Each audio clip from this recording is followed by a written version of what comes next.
Hi friends, অলোকাস makeover থেকে আমি অলোকা। তো আসছিল আমার একটা পার্টি মেকআপ। তো তার জন্য আমি চটফট রেডি হয়ে আমি আর বৌদি বেরিয়ে পড়লাম ক্লায়েন্টের দেওয়া লোকেশনে। যেহেতু লোকেশনটা ছিল মাত্র 20 মিনিটের ডিস্টেন্স, তো সেই জন্য দাদা আমাদেরকে একটু নামিয়ে দিয়ে আসতে আসলো। এখানে মেকআপ করতে যেমন ভালো লাগে তেমন কাছাকাছি লোকেশনেও মেকআপ করতে ভালো লাগে। তোমরা দেখতে পাচ্ছ ফাইনালি আমি আর বৌদি ক্লায়েন্টের বাড়িতে চলে এসেছি।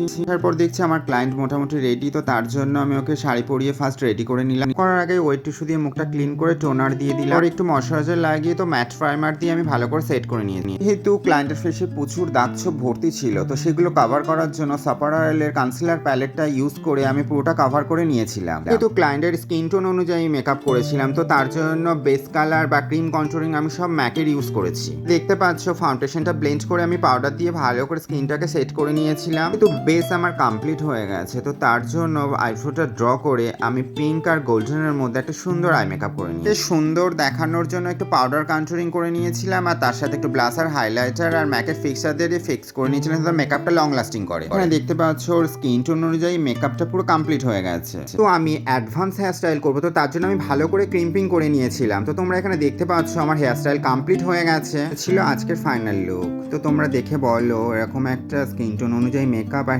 অ্যাডভান্স হেয়ার স্টাইল কেমন দেখতে লাগছে। তো ভালো লাগলে like and follow and share করো। তো দেখা হবে আবার নেক্সট অন্য কোনো ব্লগে।